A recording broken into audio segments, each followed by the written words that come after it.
Hello ෆූඩීස් හවසට තී වෙලාවට රසම රස කට්ලට් එකක් කමුද? නිවාඩු දවසක රස කෑමක් හදන්න හිතලා අපි වැඩේට බැස්සා.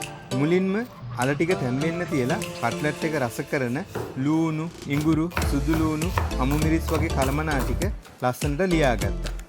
ඔයාලා දන්නවනේ රතු ලූණු දැම්මම රස වගේම සුවඳත් දෙගුණ වෙනවා. ඊළඟට තැම්බුණු අල ටිකයි සැමන් ටිකයි අරගෙන හොඳට පොඩි කරලා සූදානම් කරගත්තා.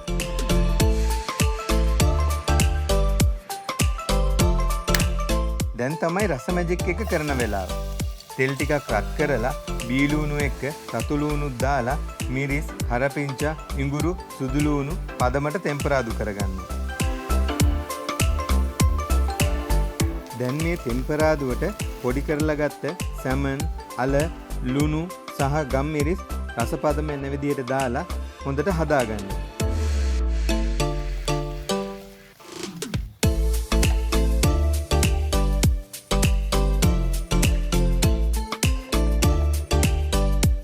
ඊට පස්සේ ලිපෙන් බාගෙන මිශ්‍රණය ටිකක් නිවෙන්න තියලා හොඳට අනාගෙන මේ වගේ ලස්සන කුඩා බෝල හදාගන්නවා.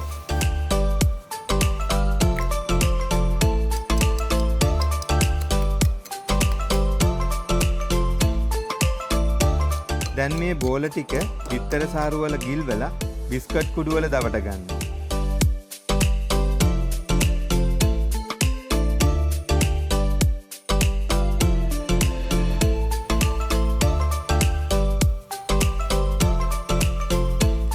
ඊට පස්සේ මෙන්න මේ වගේ රන්වන් පාට වෙනකම් ගැඹුරු තෙලේ බෙද ගන්නවා. හරිම ලස්සන කට්ලට් එකක්.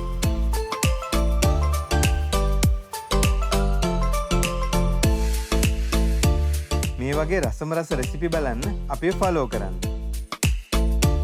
ඔයාගේ ෆූඩි යාළුවන්ටත් බලන්න මේ වීඩියෝ එක අනිවාර්යයෙන්ම ෂෙයා කරන්න.